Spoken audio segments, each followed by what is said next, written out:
नाज़रीन अस्सलाम वालेकुम। मैं जाहिद अमीन। रिसाइट टुडे में एक मरतबा फिर आपका इस्तकबाल है। रिसाइट टुडे के ख़ास प्रोग्राम बासलाहियत मालेगांव, मेरा अज़्म मेरी पहचान। हमने पिछले ही एपिसोड में सीएस कोर्सों के ताल्लुक़ से बहुत सारी मालूमात हासिल करने की कोशिश की है, क्योंकि एक तरह से हमारे सामने एक नुमाइंदा शख्सियत बैठी है, अबू सुफियान निसार अहमद अंसारी, जिन्होंने इस कोर्स के ज़रिए अपनी नौकरी को बहाल किया है। तो आइए उसी सिलसिले को हम आज फिर से दोबारा आगे बढ़ाते हैं।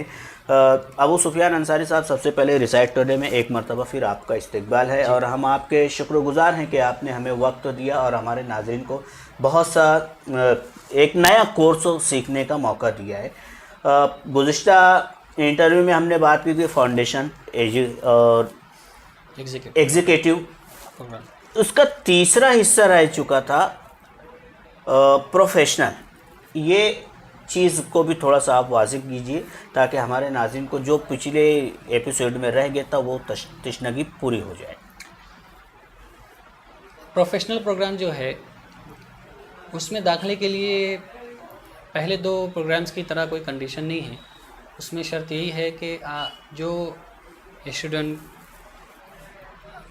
एग्जीक्यूटिव प्रोग्राम मुकम्मल तौर से उसके सारे सब्जेक्ट्स पास कर लेगा। उसके अंदर दो ग्रुप होते हैं एग्जीक्यूटिव प्रोग्राम में। फाउंडेशन के अंदर 4 पेपर होते हैं, 4 सब्जेक्ट्स होते हैं। वो पास करने के बाद एग्जीक्यूटिव में जब तालिब इल्म आता है तो उसमें 2 ग्रुप होते हैं।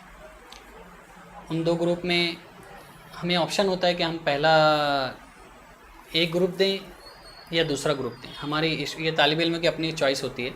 या अगर कोई तालिब इल्म इतना कॉन्फिडेंट है कि वो दोनों ग्रुप की पढ़ाई कर चुका है, वो दे सकता है, तो वो 2 ग्रुप भी दे सकता है। तो एक अटेम्प्ट में ही वो दोनों ग्रुप क्लियर कर सकता है।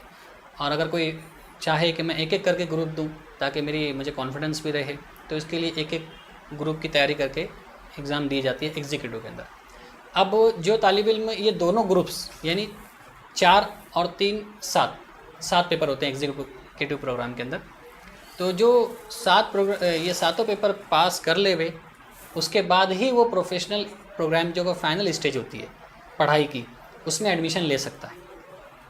उस पहले 2 स्टेप जैसे 2 प्रोग्राम जो स्टेजेस थे उसकी तरह प्रोफेशनल प्रोग्राम का नहीं होता है, बल्कि तालिब इल्म को उसे पास करना ही होता है।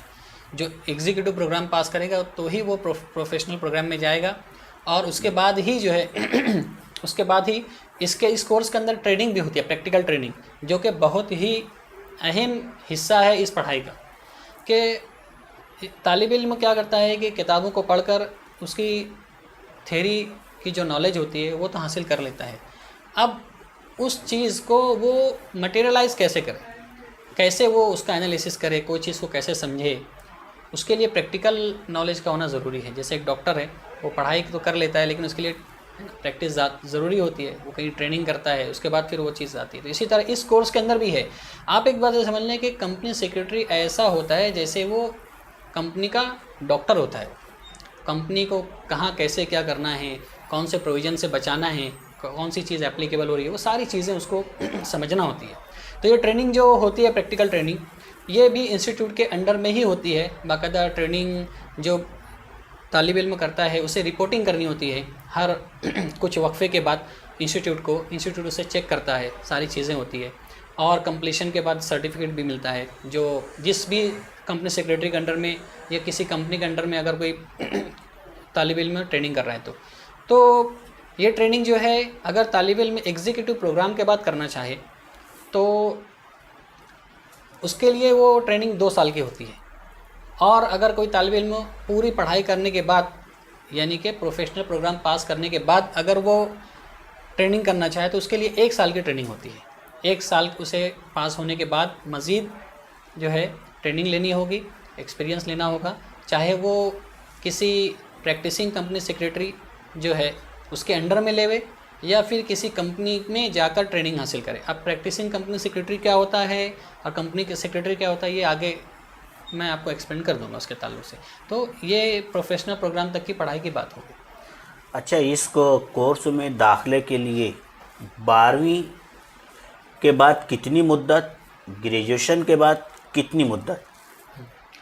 अगर कोई तालिब इल्म से इस कोर्स को 12वीं के बाद करना चाहे तो एक 3 साल का वक्फ़ा जो है तो उसे लगता है पढ़ाई को सिर्फ एग्ज़ाम्स को पास करने के लिए 3 साल का वक्फ़ा लगता है।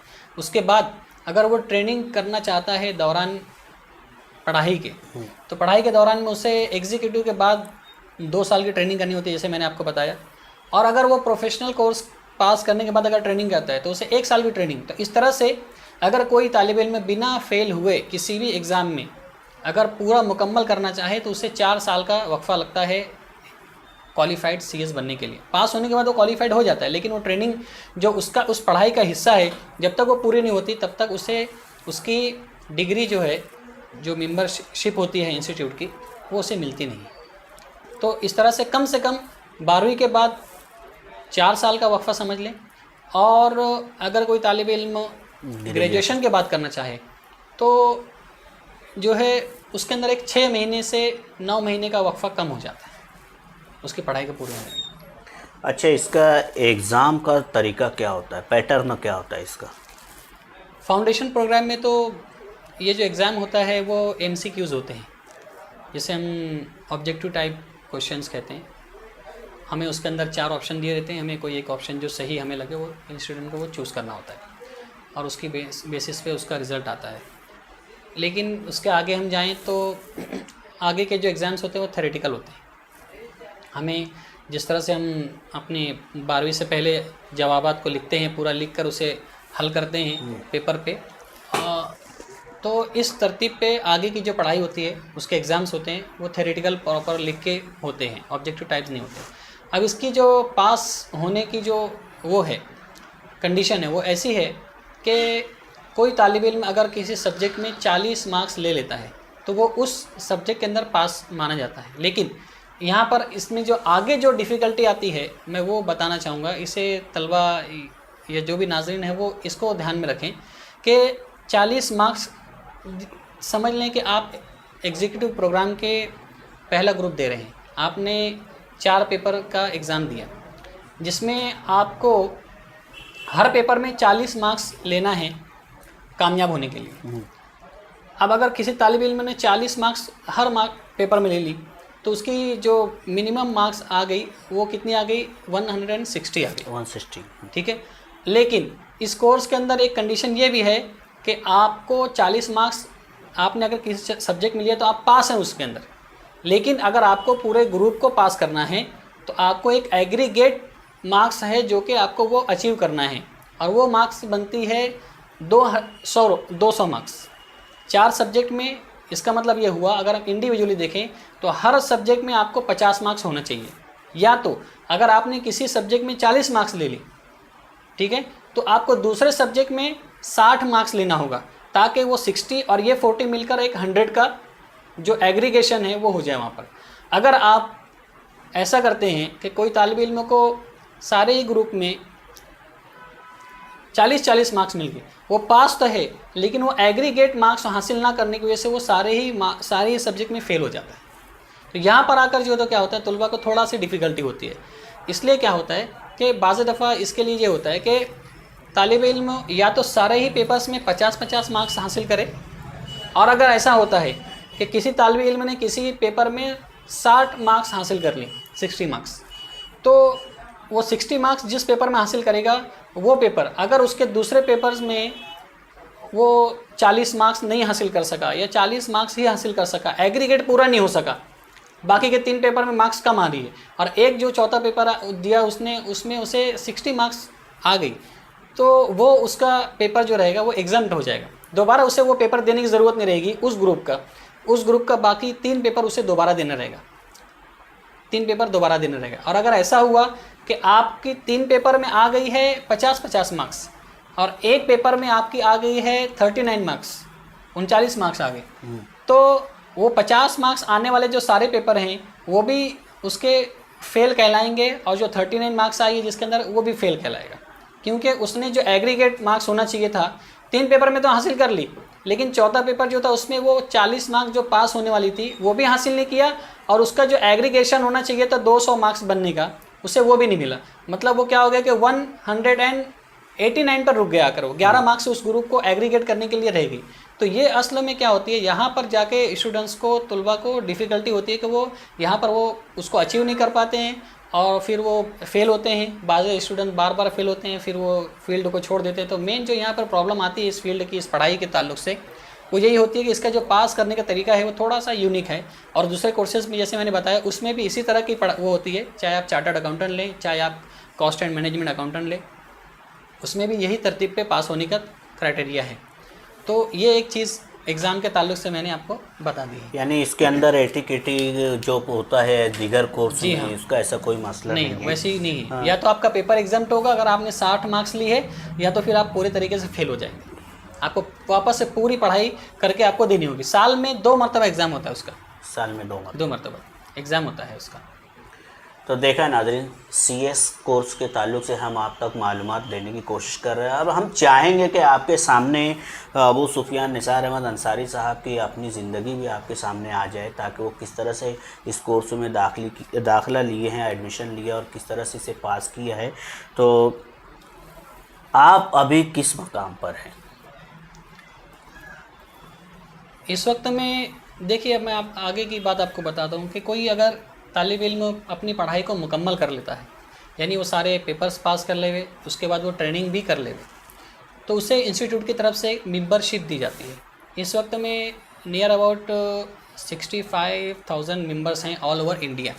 पूरे इंडिया में जो है तो 65,000, कुछ फिगर आगे पीछे हो सकती है लेकिन इसके ही आसपास रहेगी। 65,000 मेंबर्स हैं और कंपनीज़ देखे जाएँ तो वो उनकी तादाद लाखों में है इस वक्त में इंडिया के अंदर।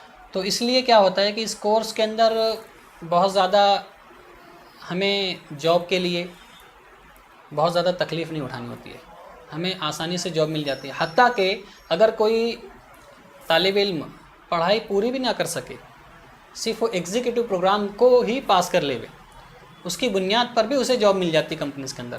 कि अगर एग्जीक्यूटिव प्रोग्राम में आधी पढ़ाई करके छोड़ दिया गया है, बैकडॉर अगर वो छोड़ देता है अपनी पढ़ाई को, उसके बाद भी उसे ये तो कहीं ना कहीं जॉब आराम से मिल जाती है। शर्त यह है कि उसके अंदर नॉलेज होना चाहिए, बच्चा प्रैक्टिकल चीज़ों को जानने वाला हो, उससे बराबर से जॉब मिलती है। बाकायदा कंपनी की तरफ से रिक्वायरमेंट निकलती है कि कंपनी सेक्रेटरी जो सेमी क्वालिफाइड हैं उनके लिए जॉब का ऐड निकलती है इसके लिए, तो उन्हें भी जॉब मिल जाती है। नहीं, अभी मैं आपसे सवाल करूंगा कि अभी भी आप सीएस कोर्स करने के बाद अभी आप उसका कितना लाभ उठा रहे हैं? देखिए, तो मेरी बात अधूरी रह गई थी। अब जो कंपनी सेक्रेटरी जैसे एक तालिब इल्म बन गया, उसे मेंबरशिप मिल गई, अब या तो वो किसी कंपनी में जॉब करे या फिर वो खुद की अपनी प्रैक्टिस स्टार्ट करे। जिस तरह से एक डॉक्टर है, डॉक्टर बनने के बाद वो प्रैक्टिकली या तो किसी हॉस्पिटल में जाके जॉब करे या तो खुद का क्लिनिक स्टार्ट करे मरीज़ों का इलाज करने के लिए। इसी तरह कंपनी सेक्रेटरी है, या तो वो किसी कंपनी में जाके जॉब करे या तो खुद की अपनी ऑफिस स्टार्ट करे और वहाँ पर कंपनीज़ के जो काम आए वो उन्हें कंसल्टेंसी देवे, उनको अपनी एडवाइस देवे। इस तरह से ये 2 चीज़ें होती है। तो मैंने जो पढ़ाई के बाद चूज़ किया वो किसी कंपनी में जॉब नहीं किया मैंने, बल्कि मैंने अपनी खुद की जो है कंसल्टेंसी शुरू की और अल्हम्दुलिल्लाह अल्लाह के फ़ज़ल से। अब इसमें एक चीज़ और होती है कि आप किसी सीए फर्म हैं, है ना, या प्रोफेशनल बेस मैंने आपको बताया कि आप किसी सीए के साथ में या कॉस्ट एंड मैनेजमेंट अकाउंटेंट के साथ में आप पार्टनरशिप भी कर सकते हैं और उसके साथ में मिल, क्योंकि कोर्स की जो पढ़ाई है उसके अलावा जो फील्ड लाइफ में, जो प्रैक्टिकल लाइफ में जो काम है वो काफ़ी मिलता जुलता होता है। तो एक दूसरे की उसमें कोऑपरेशन की और सर्विसेज की ज़रूरत होती है उसमें।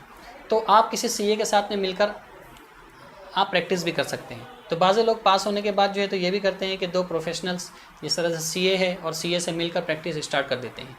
तो ये भी एक काफ़ी अच्छा उसके अंदर कॉम्बिनेशन होता है कि वो एक एरिया संभालते हैं, दूसरा एरिया सीए संभालता है। तो मैंने जो चूज़ किया वो मैंने जो प्रैक्टिस का जो एरिया था कि खुद की ऑफिस की जाए या फिर इंडिपेंडेंट रहा जाए और अपनी सर्विसेज को दिया जाए, तो मैंने वही चीज़ को अपनाया और एक सीए फर्म के साथ में मिलकर मैं अपनी सर्विसेज दे रहा हूँ और अल्लाह के फ़ज़ल से मैं बहुत मुतमईन हूँ। अल्लाह का बहुत एहसान है, अल्लाह का बहुत फ़ज़ल है।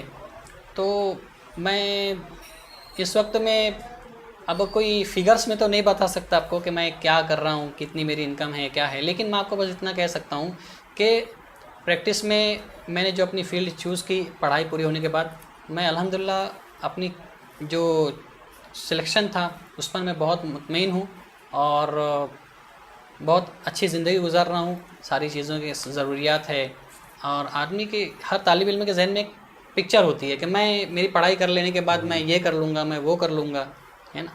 तो अल्हम्दुलिल्लाह अल्लाह ने अपने फ़ज़ल से वो सारी चीज़ें मुझे करने की मौका दिया और वो सारी चीज़ें अल्हम्दुलिल्लाह मैं कर चुका हूँ।